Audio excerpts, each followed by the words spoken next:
Alam mo, Han, pagkatapos ng lahat ng pinagdaanan natin, isa lang talaga ang masasabi ko. Hindi ako naging perpektong asawa, pero mukhang naibigay ko yata at naparamdam ko sa'yo ang lahat ng pagmamahal na kaya kong ibigay.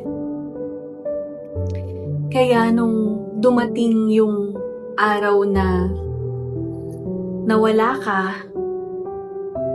sobrang sakit.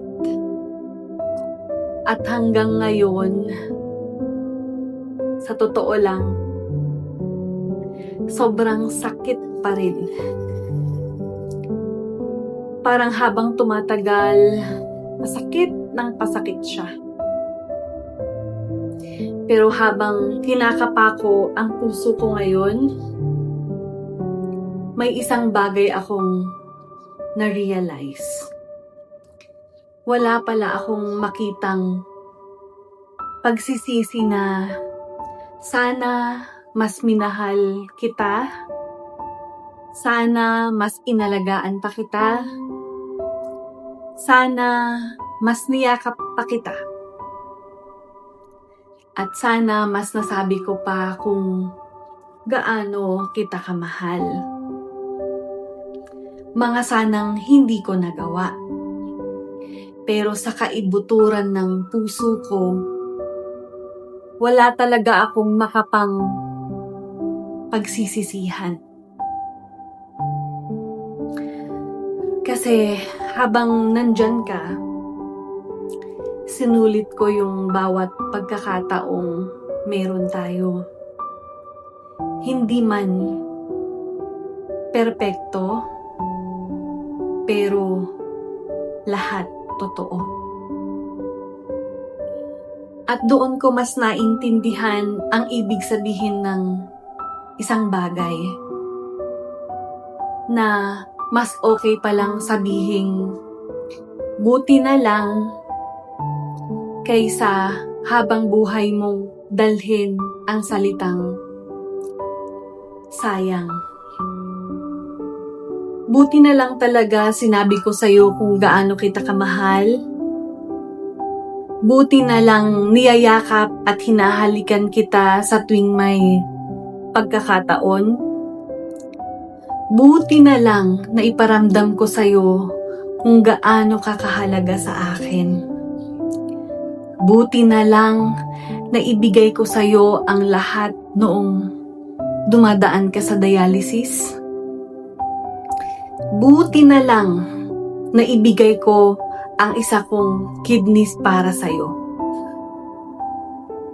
At buti na lang, linaban kita hanggang sa huli. At buti na lang, alam mong mahal na mahal kita.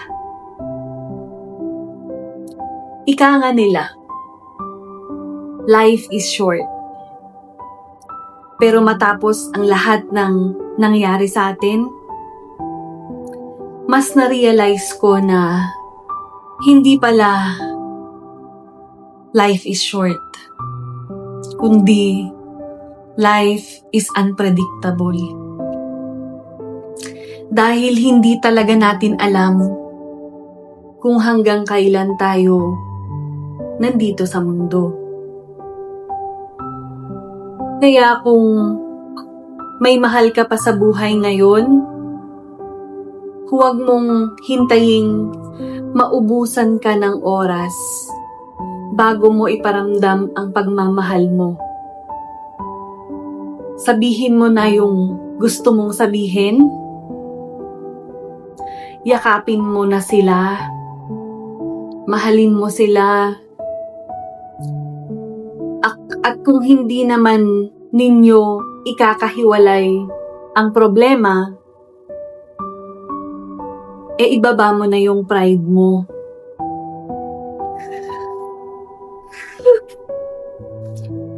Naalala ko pa nga yung madalas mong sabihin noon Bakit kaya kapag patay na yung tao, saka lang nila sinasabi o ipinaparamdam kung gaano nila kamahal yung isang tao? Kasi sayang, no? Kasi hindi na nila maririnig at mararamdaman yung sinasabi at pinaparamdam mo. Gustuhin man natin o hindi, darating talaga ang araw na alaala na lang ang lahat. At kapag dumating ang araw na yun, sana mas marami kang masabing buti na lang kaysa sayang.